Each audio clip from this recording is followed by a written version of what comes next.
Welcome to Almost Here, Round the Corner Future Technology Podcasts with Richard Jacobs. Future technologies poised to transform our lives for better or worse are the focus of this podcast. Almost here means these technologies are now here and starting to be used, or just around the corner, from Bitcoin to artificial intelligence, 3D printing, blockchain, virtual reality, and more.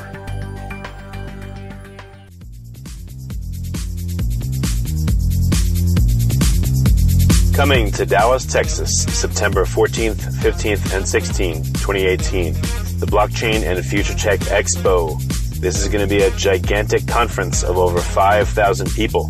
We're going to be talking about blockchain and its applications. We're going to be talking about quantum computing, cybersecurity, artificial intelligence, and several other future technologies that are poised to and actually changing our lives as we speak. Here's why you should attend. As you may know, early adopters are the ones that investigated and profited from things like the gold rush in the 1800s, from the dot-com boom in the 1990s, from the internet boom in 2005, from the smartphone explosion in 2007, from the real estate boom that ended in 2008, and of course, from the Bitcoin boom that started in 2012. Early adopters act now. They don't wait till later. They go out west first, in their covered wagons. They find the biggest gold nuggets. If you consider yourself an early adopter and you want to find the biggest nuggets, then you owe it to yourself to attend this upcoming conference. Blockchain is going to affect how we control and store our medical data, how we send money around the world, how we bank, and more. But artificial intelligence, quantum computing, and cybersecurity will play a pivotal role in our lives as well. And that's why our next event, September 14th to the 16th at the Dallas Convention Center, is going to have not only 5,000 plus attendees, but will showcase blockchain, AI, cybersecurity, quantum computing, and more. You want to get in on the coming gold rush of future tech and opportunity as an early adopter. Don't be left out. To register, go to bftexpo.com. That's blockchainfuturetechexpo.com. Thank you. Hello, this is Chris with the Future Tech Podcast. My guest today is Mike Edelhart, Managing Partner with socialstarts.com and joyancepartners.com. Mike, welcome to the show. Delighted to be here. Thanks for having me. Yeah, definitely. So, Mike, give us a bit about your background and how you got involved with socialstarts.com. Sure. Social Starts is the latest expression of the careers of two of us, myself and a fellow named Bill Lohse. And Bill and I have been geeks for essentially about as long as it's possible to be geeks. Bill started and sold one of the very first software companies ever before the IBM PC was even released back in the 1980s. And then he came in as the original publisher at PC Magazine at Ziff Davis. And I began my career as a journalist with a deep sort of science background and wrote about science, did science books, wrote science articles for magazines, was at a science magazine called Omni, did a science TV show for Children's Television Workshop way back when. And then I became part of the founding team at PC Magazine, and that's where Bill and I met. And then Bill and I progressively went through pretty much all of the Ziff Davis magazines, PC Magazine, PC Week, PC Computing, and I also started and oversaw the Ziff Davis product testing and network testing labs, which were the largest technology testing labs in the world back then. And at the end, Bill and I were the president and EVP at Ziff. And when the Ziff family sold in the 1990s, it was Masayoshi-san at SoftBank who bought. And Son-san began pounding money from SoftBank into the very earliest internet companies, first money into Yahoo, GeoCities, dozens of others. And I was part of the group that did that. There was a little SoftBank Zaibatsu back then that included the folks that are now at Union Square and folks at Lear Hippo and Techstars and quite a few funds. And that's where Bill and I actually began putting money into startups. And then Bill went on the board at Idea Lab. I was a partner at a big fund. And we got back together about 5 years ago to do this fund because we felt this generation of tech would be even more impactful on business and society than the first two tech revolutions, PCs and internet that we've been part of. And we wanted to be helpful. And we thought that a fund would be an appropriate way to do that. Well, very good. Yeah, sounds like a really diverse background and leading leading the two of you back together for this third wave. What are some things, maybe some differences that you see between the last wave of tech revolution, like I guess probably the internet revolution, and what you're seeing right now? It's a terrific question, and we actually see differences in all three. The biggest difference from the PC revolution is that in the PC revolution, no one was self-conscious about becoming important or becoming rich.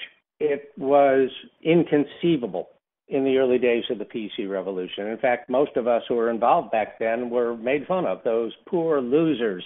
Can't get a date out there trading chips with their little soldering irons at the Trenton Computer Fair. Oh, my word. And it happened that PCs became very impactful, but nobody expected it. And ever since, entrepreneurs, and now we're even seeing college and high school kids direct their education, direct their lives towards startups in the belief or expectation that it's going to make them popular, they could get rich and important. And that was simply not the case at the beginning. The other big difference is scale. I point out that when PC Magazine first started, I think our original circulation was 75,000. That probably represented everybody on Earth who cared about micros at the very beginning. And even in the early days of the Internet, the population, in the IETF, the engineering community around the Internet, the academic community and DARPA and things that supported the Internet was at most some tens of thousands of people. And from those little tiny bases, look at what the Internet and PC-based technologies have done in the world. And if you now think about social networking and the other technologies that have emerged recently, we're talking about billions of people right from the beginning, orders of magnitude more people all over the world.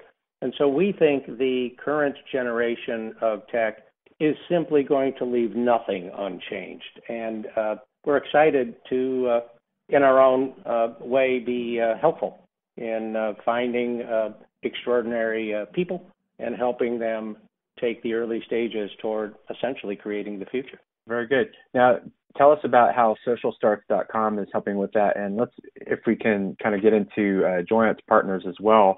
I understand that's kind of a newer fund. So, give us some background on how those two work. I sure will. So, I'm the managing partner of both, and Joyance and Social Starts are separate but cooperative, very early stage venture funds, and they're unique in a number of respects compared to the typical venture fund. One is that we're geographically distributed. Most funds are New York funds, LA funds, Silicon Valley funds. We're everywhere, and the reason we're everywhere is that we are very intensely focused on what we call the moment of inception. Our goal, if we're doing our jobs perfectly, is to literally be the very first professional investor an entrepreneur talks to. We want to be there at the beginning. And in order to be there at the beginning, we feel like we need to be on the ground wherever really great startups are likely to appear.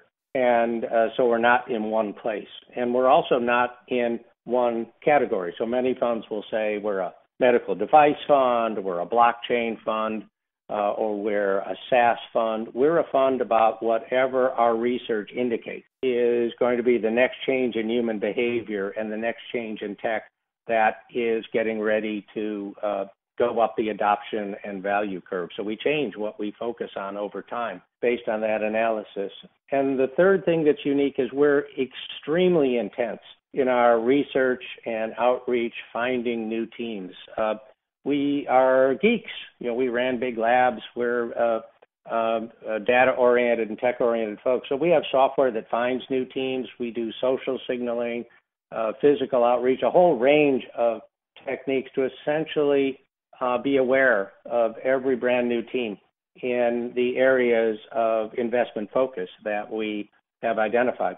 So Social Starts will identify 4,000 or so startups in a typical year, meet with maybe half of those, and has been investing in brand new companies at the rate of just about one new company a week for the past 5 years. So we're one of the most active early stage funds in the world, even though we're a relatively small fund. And what Social Starts tracks is where social mobile technology is going to have its next big impact. So 5 years ago, first check into Pinterest, social networks being new, first check into Boxed as mobile commerce emerged, first check into greenhouse as the mobile social behaviors moved into millennial work lives and more recently into some aspects of blockchain. And where Joyance comes in is we identified some unique and extraordinary impacts related to health. A lot of investors have recognized that health in the sort of healthcare, medical, industrial complex is a great place to invest. There's a lot of money spent there, a lot of value. What we had seen, though, was something a little different, which is that individuals seek, human beings seek, and always have sought, in their personal lives, what we're calling delightful moments, that opportunity right now to feel a little happier, a little healthier, a little calmer, more confident, less subject to anxiety or pain. And that's expressed in every culture in one way or another. Yoga, the endorphins from exercise, the aroma of fine wine, the transcendence of opera, the dancing of Sufis. All of these are examples of delightful moments. And we began seeing a whole range of tech from genetics. We can simply eliminate that issue from your body. Cellular technology, we can adjust the way your body works. Personalized pharma, neuroscience, we can see what is happening in your brain and perhaps interact with it. Food science, food is mood, AR, VR, and robotics have the potential to deliver those kinds of experiences. And we felt that was very exciting.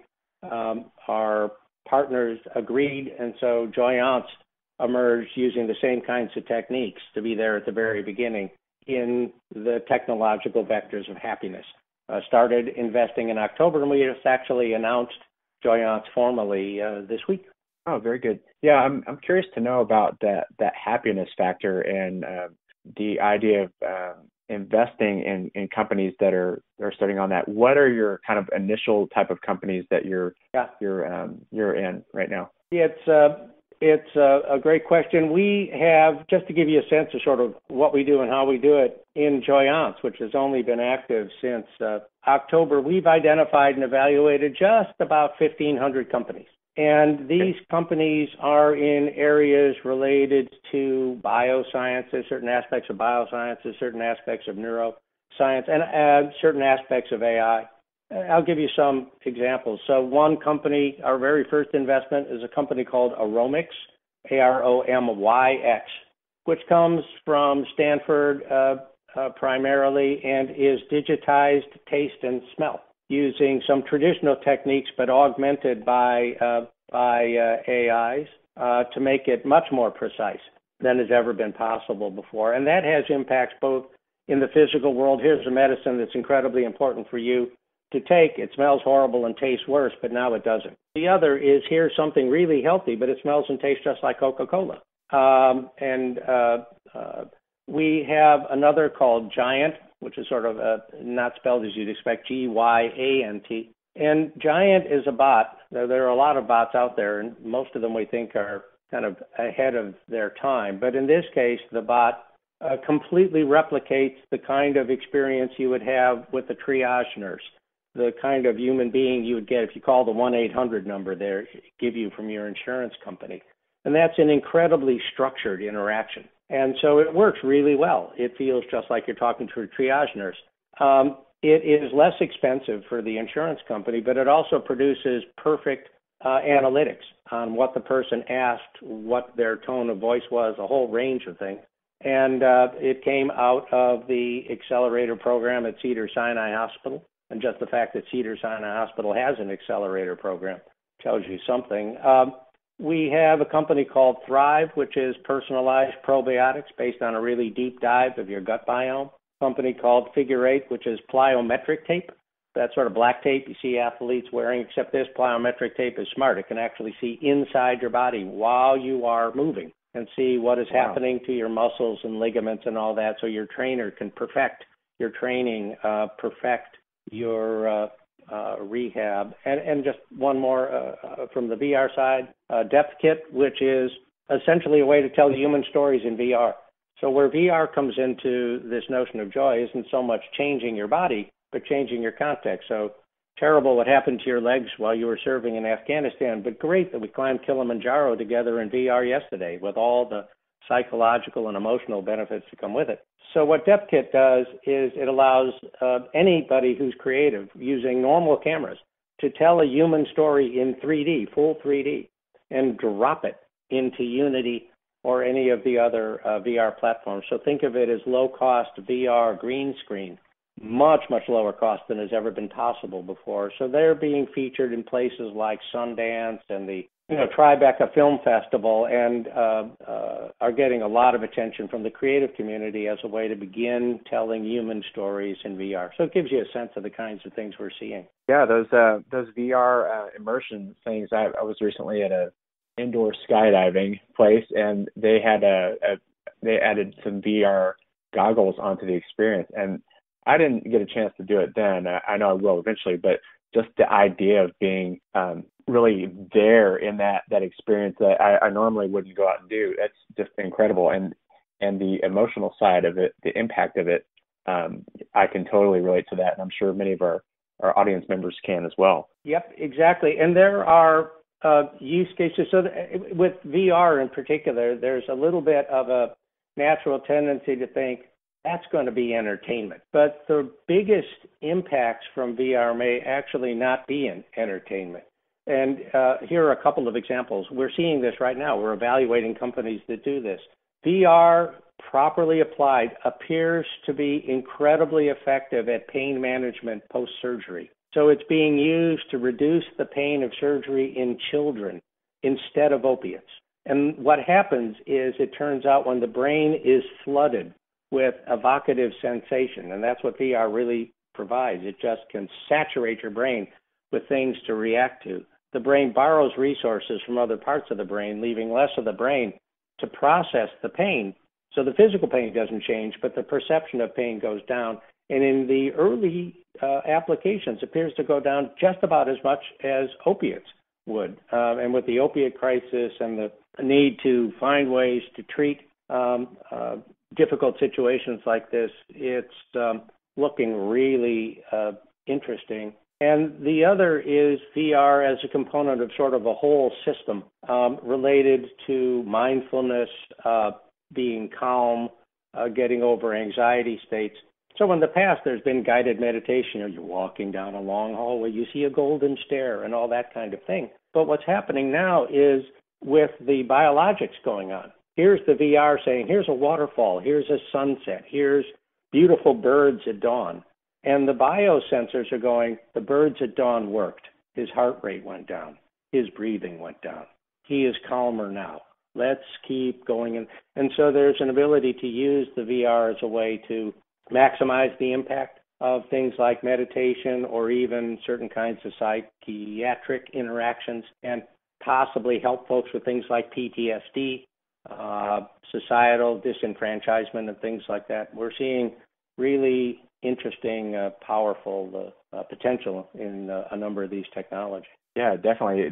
Those things definitely sound amazing. I know it's really easy to get caught up in, specific elements of technology, but I think for overall affecting the human condition, those are the things that make the biggest impact long term, especially. So yeah, the VR component is especially exciting to hear about.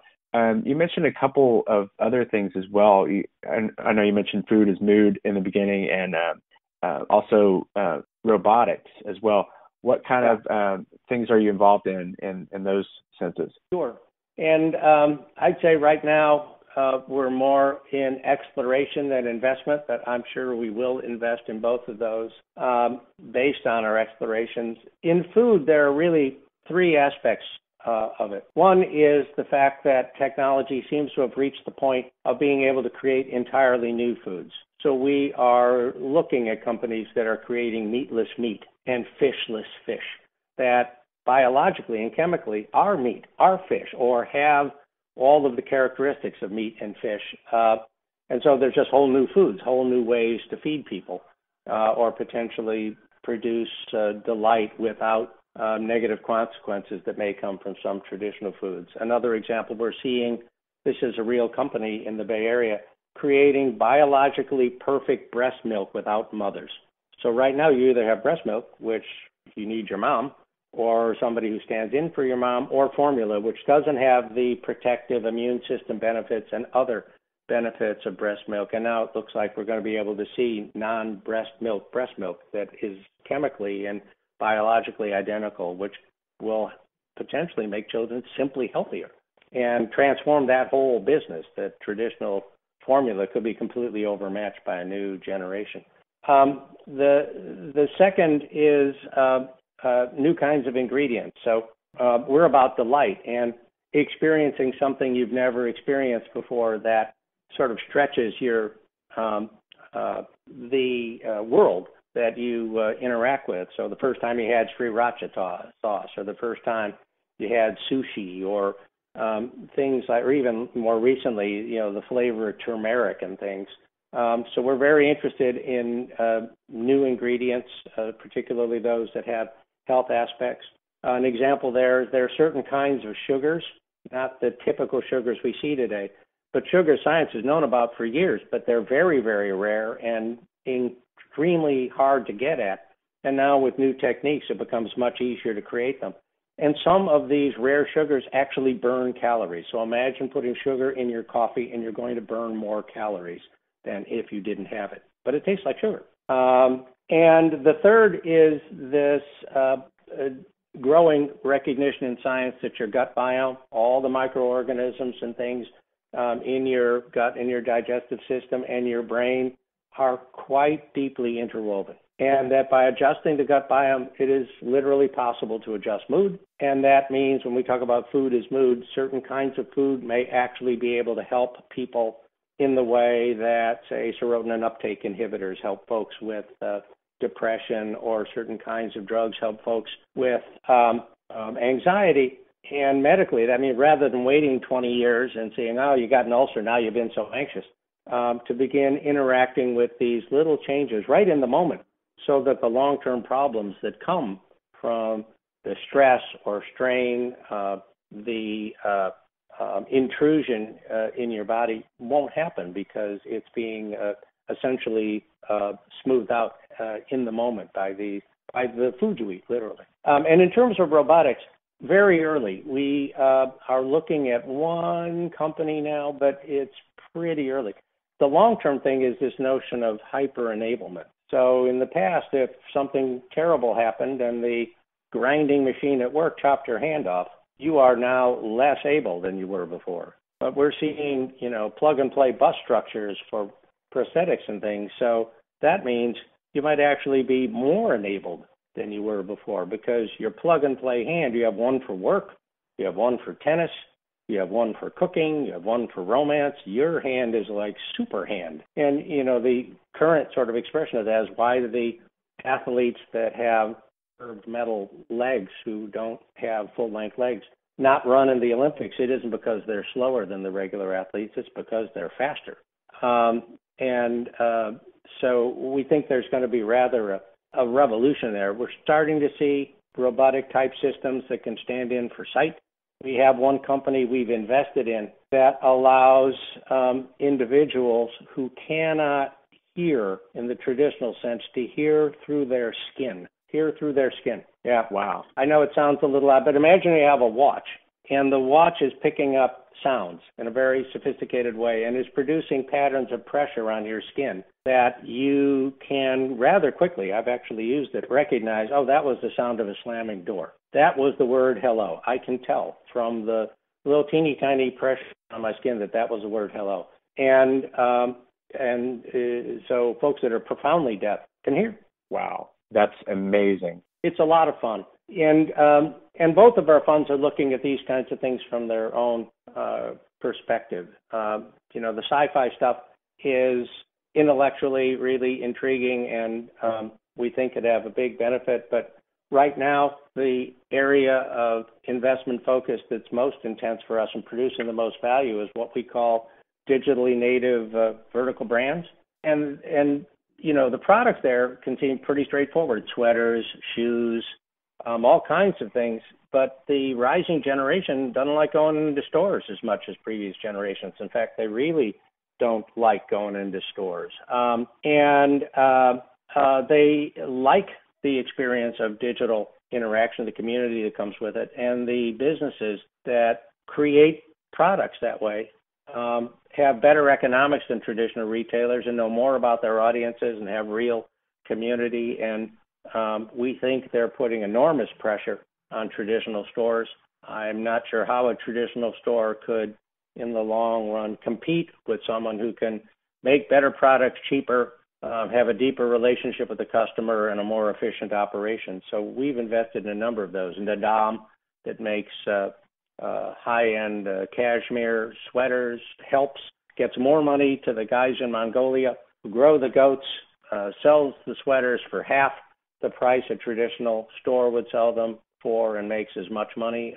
Wolf and Shepherd shoes, which the shoes look like fancy men's shoes, but they're high-performance athletic shoes inside. So they actually had a guy run a half marathon, set a record in men's dress shoes. So they're incredibly comfortable. And, former chief designer for a couple of really well-known athletic shoe brands.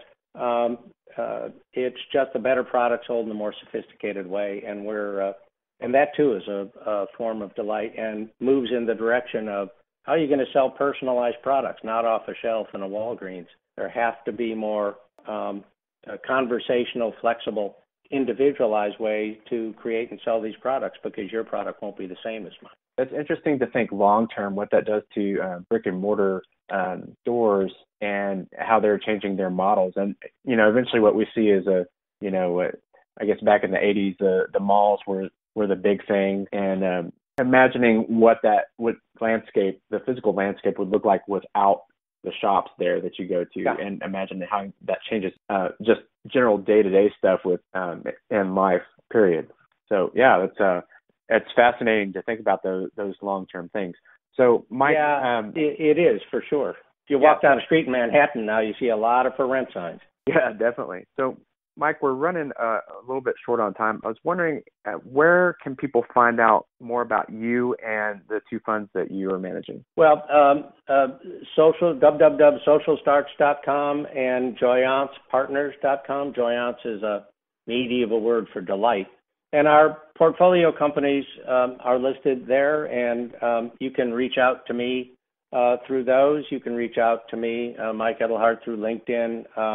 And I'm pretty much Mike Edelhart everywhere, and am happy to hear from folks and interact with folks that are interested in these kinds of topics, or that have startups, or that know folks that have startups. We love hearing about companies. We're set up to interact with a lot of companies, and we're always eager to be made aware of what's going on really anywhere on the planet. Great. Mike, any final thoughts before we wrap up today? Just one really quickly, and we're talking about the future, and we get asked pretty often as VCs, so what do you think is going to happen next? And the answer we give is what we think is the honest answer, which is we have no idea. We've been at this, Bill and I, for decades now, and the one thing we know is that the rounding error gets the future. And what I mean by that is nobody sitting down 7 years ago in some big company or think tank would have said, I got it, let's start mailing CDs of movies to people, and we're going to completely deconstruct the TV business and put huge pressure on them. Or that, frat boys showing pictures of good-looking girls at Harvard is going to wind up having so deep a societal impact that folks are going to worry that it's turning our elections and creating a new form of social isolation. So the straightforward, here's what's going to happen analysis, at least in our experience, has always been wrong. And so we as a fund are trying to focus just on the entrepreneurs themselves and what they're reacting to and what they're trying to do now. And we'll let the long-term future sort of emerge, expecting to be entirely surprised. What's going to happen to Main Street is probably not any of the things that we would naturally put on a list of alternatives to traditional retail right now. Excellent. Mike, thank you so much for your thoughts and your expertise today. Mike Edelhart with socialstarts.com and joyancepartners.com. Coming to Dallas, Texas, September 14th, 15th, and 16th, 2018, the Blockchain and Future Tech Expo. This is going to be a gigantic conference of over 5,000 people. We're going to be talking about blockchain and its applications. We're going to be talking about quantum computing, cybersecurity, artificial intelligence, and several other future technologies that are poised to and actually changing our lives as we speak. Here's why you should attend. As you may know, early adopters are the ones that investigated and profited from things like the gold rush in the 1800s, from the dot-com boom in the 1990s, from the internet boom in 2005, from the smartphone explosion in 2007, from the real estate boom that ended in 2008, and of course, from the Bitcoin boom that started in 2012. Early adopters act now. They don't wait till later. They go out west first, in their covered wagons. They find the biggest gold nuggets.